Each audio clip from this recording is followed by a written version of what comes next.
Other People's Money by Louis Brandeis. Chapter 2. How the Combiners Combine.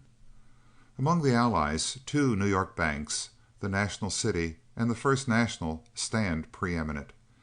They constitute, with the Morgan firm, the inner group of the Money Trust. Each of the two banks, like J.P. Morgan and Company, has huge resources. Each of the two banks, like the firm of J.P. Morgan and Company, has been dominated by a genius in combination. In the National City it is James Stillman, and in the First National, George F. Baker. Each of these gentlemen was formerly president and is now chairman of the board of directors. The resources of the National City Bank, including its Siamese Twin Security Company, are about $300 million. Those of the First National Bank, including its Siamese Twin Security Company, are about $200 million. The resources of the Morgan firm have not been disclosed, but it appears that they have available for their operations also huge deposits from their subjects, deposits reported as $162,500,000.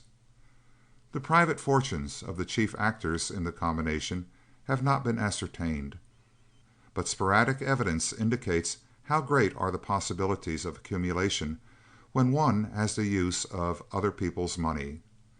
Mr. Morgan's wealth became proverbial.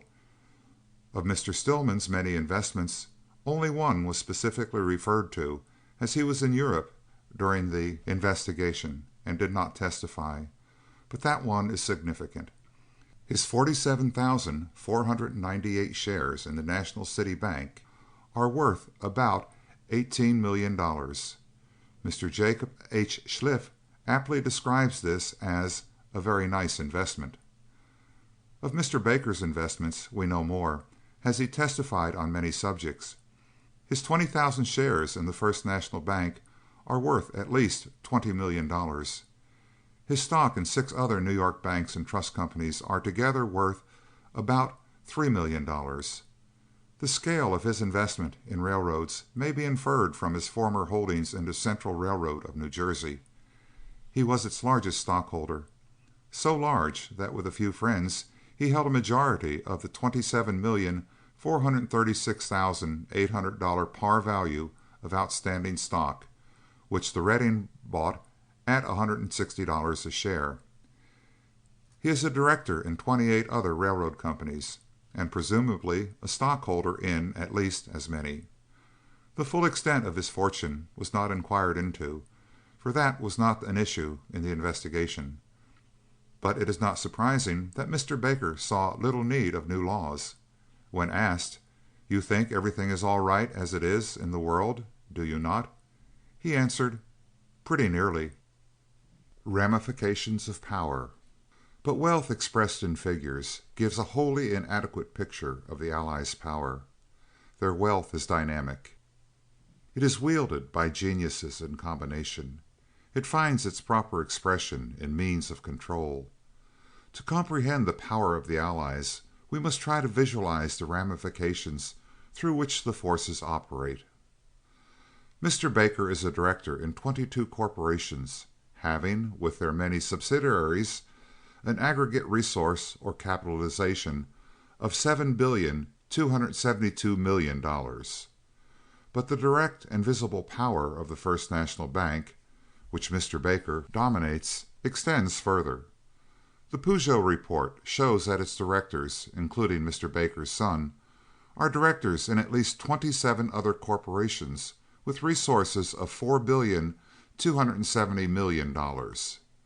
That is, the First National is represented in 49 corporations with aggregate resources or capitalization of $11,542,000,000. It may help to an appreciation of the Allies' power to name a few of the more prominent corporations in which, for instance, Mr. Baker's influence is exerted, visibly and directly, as voting trustee, executive committeeman, or simple director. 1. Banks, trusts, and life insurance companies. First National Bank of New York, National Bank of Commerce, Farmers Loan and Trust Company, Mutual Life Insurance Company. 2. Railroad companies: New York Central Lines, New Haven, Reading, Erie, Lackawanna, Lehigh Valley, Southern, Northern Pacific, Chicago, Burlington, and Quincy. 3. Public service corporations: American Telegraph and Telephone Company, Adams Express Company. 4. Industrial corporations: United States Steel Corporation, Pullman Company. Mr. Stillman is a director in only 7 corporations, with aggregate assets of $2,476,000,000, but the directors in the National City Bank, which he dominates, are directors in at least 41 other corporations, which, with their subsidiaries, have an aggregate capitalization or resource of $10,564,000,000. The members of the firm of J.P. Morgan and Company, the acknowledged leader of the Allied forces, hold 72 directorships in 47 of the largest corporations of the country.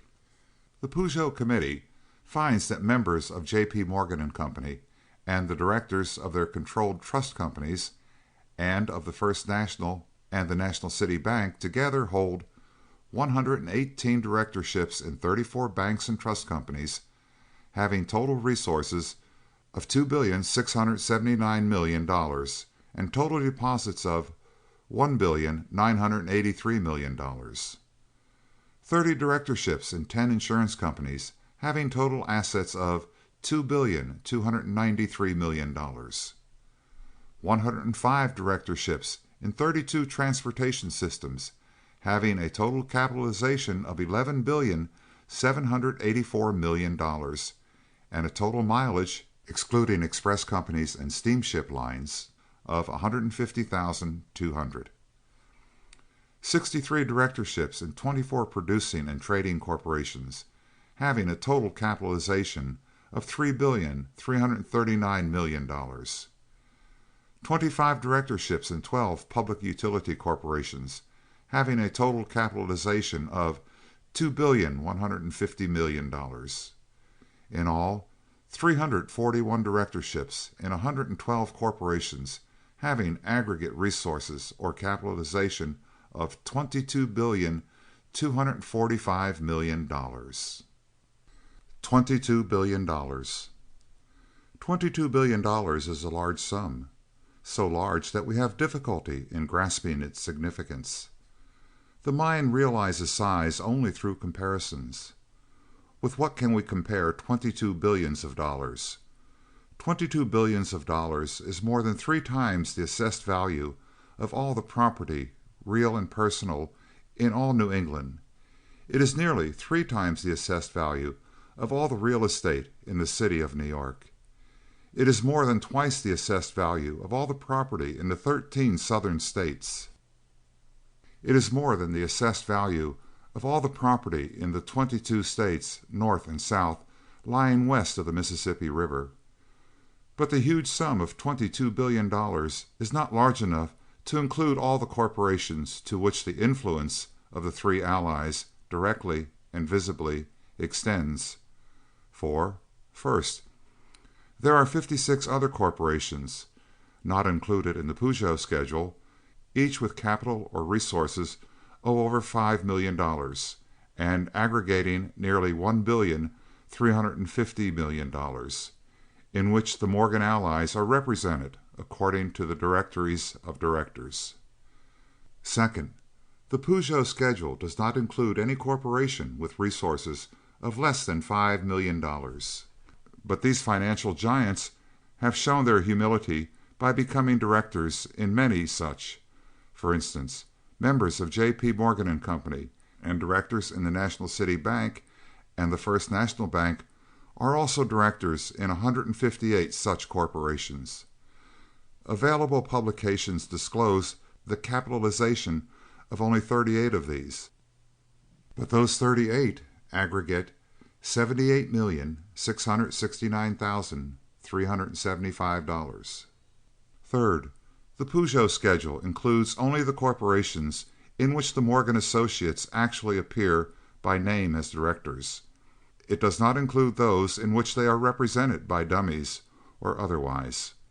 For instance, the Morgan influence certainly extends to the Kansas City Terminal Railway Company, for which they have marketed since 1910, in connection with others, 4 issues aggregating $41,761,000, but no member of J.P. Morgan and Company, of the National City Bank, or of the First National Bank appears on the Kansas City Terminal Directorate.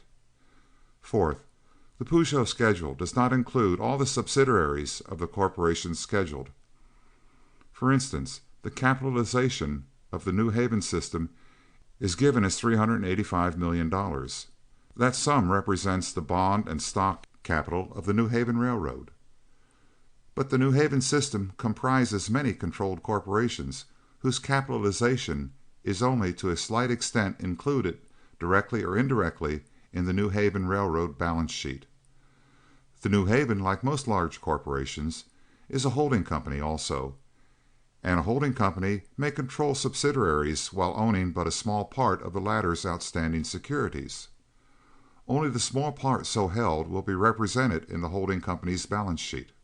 Thus, while the New Haven Railroad's capitalization is only $385 million, and that sum only appears in the Peugeot schedule, the capitalization of the New Haven system, as shown by a chart submitted to the committee, is over twice as great, namely $849 million.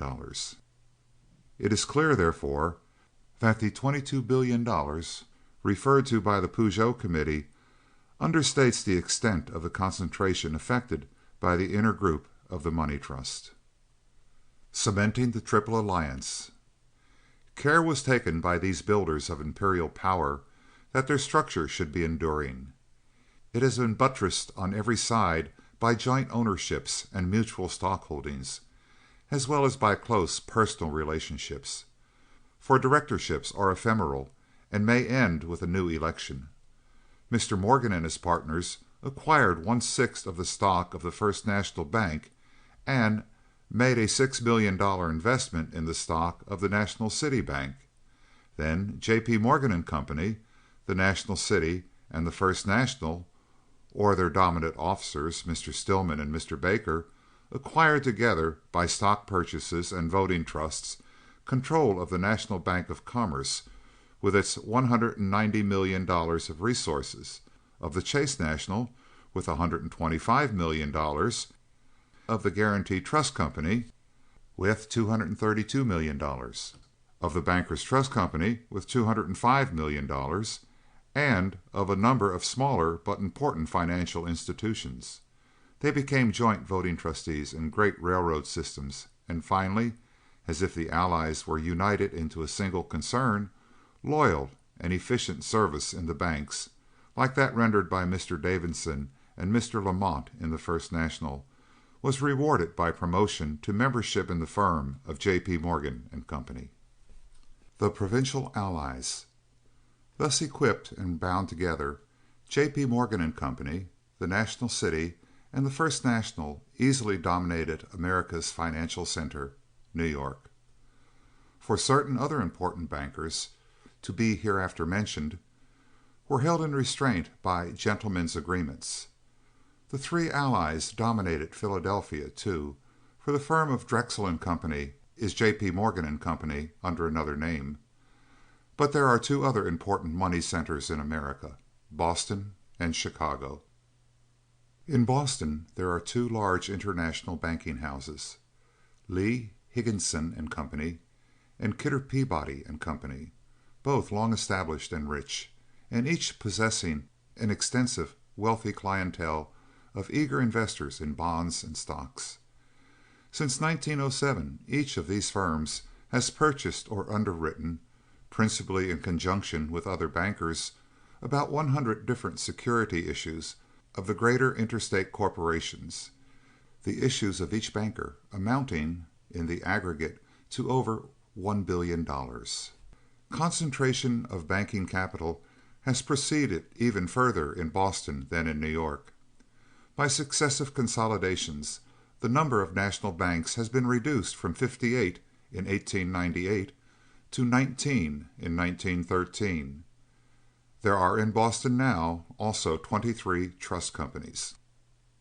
The National Schwalm Bank, the First National Bank of Boston, and the Old Colony Trust Company, which these two Boston banking houses and their associates control, alone have aggregate resources of $288,386,294, constituting about one-half of the banking resources of the city.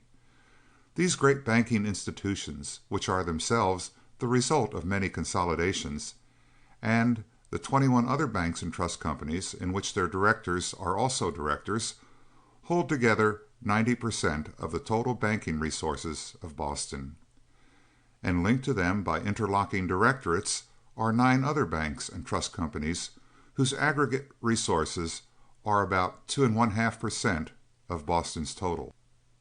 Thus, of 42 banking institutions, 33 with aggregate resources of $560,516,239, holding about 92.5% of the aggregate banking resources of Boston, are interlocked. But even the remaining 9 banks and trust companies, which together hold but 7.5% of Boston's banking resources, are not all independent of one another. 3 are linked together, so that there appear to be only 6 banks in all Boston that are free from interlocking directorate relations. They together represent but 5% of Boston's banking resources. And it may well be doubted whether all of even those 6 are entirely free from affiliations with the other groups. Boston's banking concentration is not limited to the legal confines of the city. Around Boston proper are over 30 suburbs, with which it forms what is popularly known as Greater Boston. These suburban municipalities, and also other important cities like Worcester and Springfield, are in many respects within Boston's sphere of influence. Boston's inner banking group has interlocked not only 33 of the 42 banks of Boston proper, as above shown, but it has linked with them by interlocking directorships at least 42 other banks and trust companies in 35 other municipalities. Once Lee Higginson and Company and Kidder Peabody and Company were active competitors. They are so still in some small or purely local matters, but both are devoted cooperators with the Morgan Associates in larger and interstate transactions, and the alliance with these great Boston banking houses has been cemented by mutual stock holdings and co-directorships. Financial concentration seems to have found its highest expression in Boston. Somewhat similar relations exist between the Triple Alliance and Chicago's great financial institutions. Its First National Bank, the Illinois Trust and Savings Bank, and the Continental and Commercial National Bank, which together control resources of $561 million. And similar relations would doubtlessly be found to exist with leading bankers of the other important financial centers of America, as to which the Peugeot Committee was prevented by lack of time from making investigation. The auxiliaries. Such are the primary, such the secondary powers which comprise the money trust.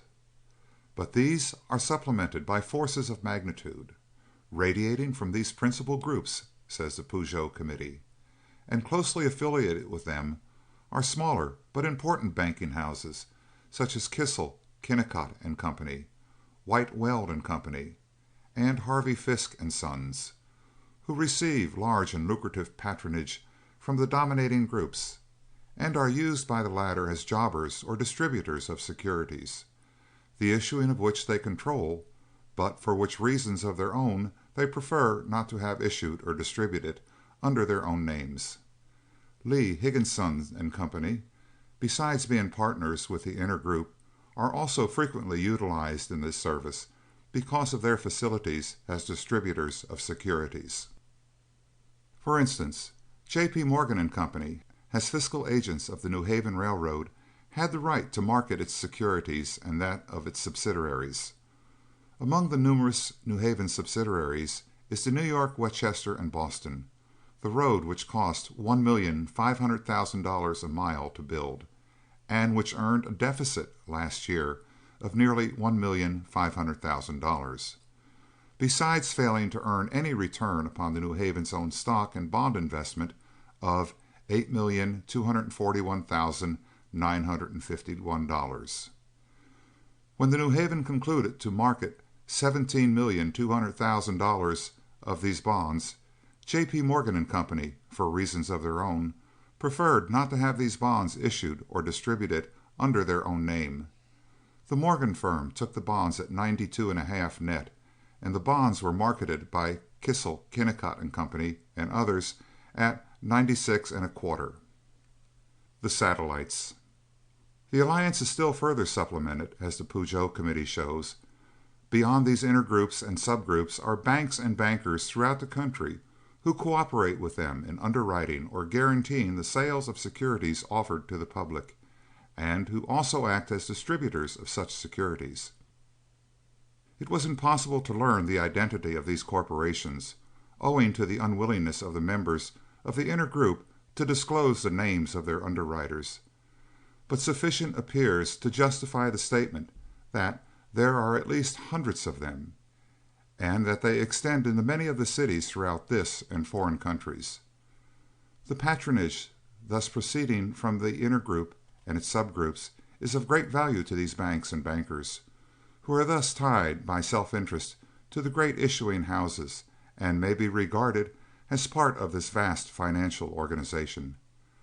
Such patronage yields no inconsiderable part of the income of these banks and bankers, and without much risk on the account of the facilities of the principal groups for placing issues of securities through their domination of great banks and trust companies, and their other domestic affiliations and their foreign connections. The underwriting commissions on issues made by this intergroup are usually easily earned, but do not ordinarily involve the underwriters in the purchase of the underwritten securities. Their interest in the transaction is generally adjusted, unless they choose to purchase part of the securities, by the payment to them of a commission. There are, however, occasions on which this is not the case. The underwriters are then required to take the securities. Bankers and brokers are so anxious to be permitted to participate in these transactions under the lead of the intergroup that, as a rule, they join when invited to do so, regardless of their approval of the particular business, lest by refusing they should thereafter cease to be invited. In other words, an invitation from these royal bankers is interpreted as a command. As a result, these great bankers frequently get huge commissions without themselves distributing any of the bonds, or even having taken any actual risk.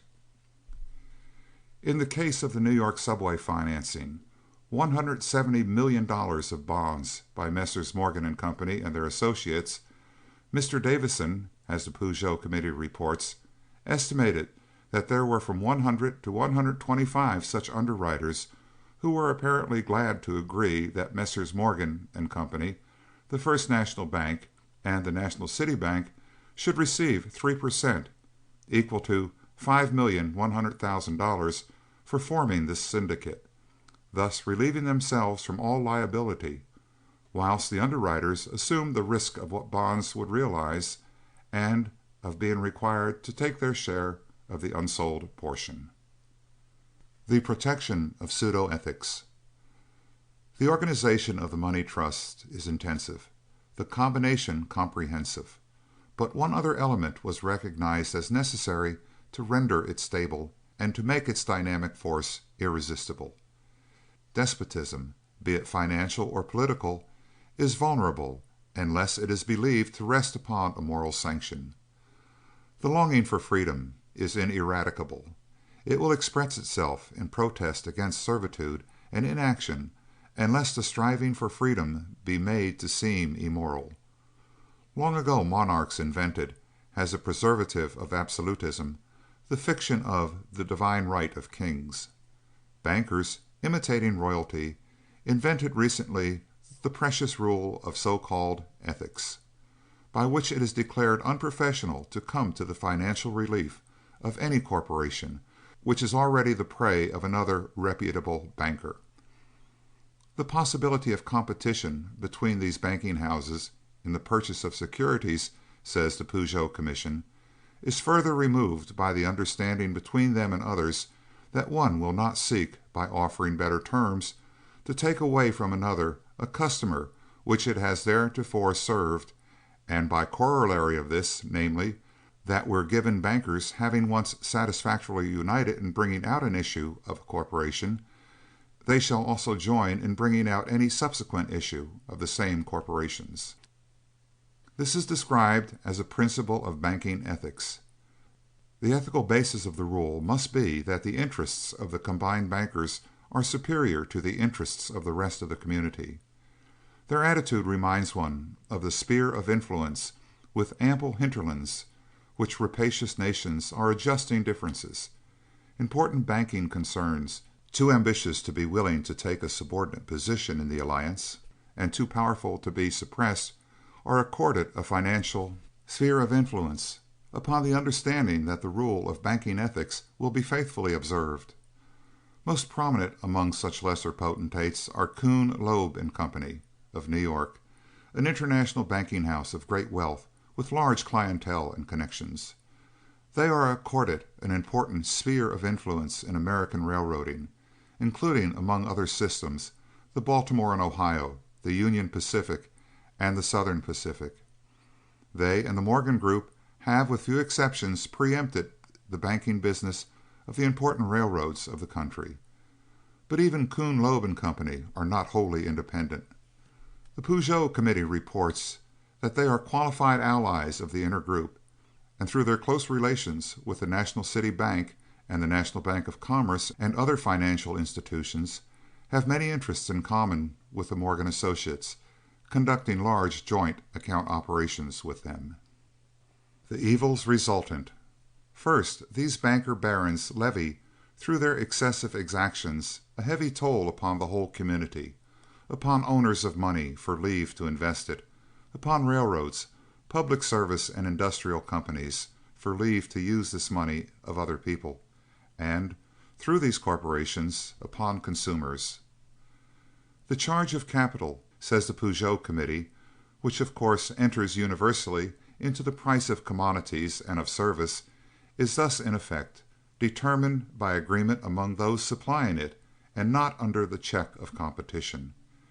If there be any virtue in the principle of competition, certainly any plan or arrangement which prevents its operation in the performance of so fundamental a commercial function as the supplying of capital is peculiarly injurious. Second, more serious, however, is the effect of the money trust in directly suppressing competition. That suppression enables the monopolists to extort excessive profits, but monopoly increases the burden of the consumer even more in other ways. Monopoly arrests development, and through arresting development prevents the lessening of the cost of production and of distribution which would otherwise take place. Can full competition exist among the anthracite coal railroads when the Morgan Associates are potent in all of them? And with like conditions prevailing, what competition is to be expected between the Northern Pacific and the Great Northern, the Southern, the Louisville and Nashville, and the Atlantic Coast Line, or between the Westinghouse Manufacturing Company and the General Electric Company? As the Peugeot Committee finds, such affiliations tend as a cover and conduit for secret arrangements and understandings in restriction of competition through the agency of the banking house thus situated. And under existing conditions of combination, relief through other banking houses is precluded. It can hardly be expected that the banks, trust companies, and other institutions that are thus seeking participation from this inner group would be likely to engage in business of a character that would be displeasing to the latter or would interfere with their plans or prestige. And so the protection that can be afforded by the members of the inner group constitutes the safest refuge of our great industrial combinations against future competition. The powerful grip of these gentlemen is upon the throttle that controls the wheels of credit, and upon their signal those wheels will turn or stop. Third, but far more serious even than the suppression of competition, is the suppression of industrial liberty, indeed of manhood itself, which this overweening financial power entails. The intimidation which it effects extends far beyond the banks, trust companies, and other institutions seeking participation from this inner group in their lucrative underwritings, and far beyond those interested in the great corporations directly dependent upon the inner group. Its blighting and benumbing effect extends as well to the small and seemingly independent businessman, to the vast army of professional men and others directly dependent upon big business, and to many another, for 1. Nearly every enterprising businessman needs bank credit. The granting of credit involves the exercise of judgment of the bank officials, and however honestly the bank officials may wish to exercise their discretion, experience shows that their judgment is warped by the existence of the all-pervading power of the money trust.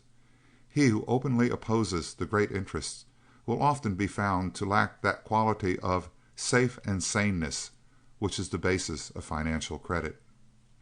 2.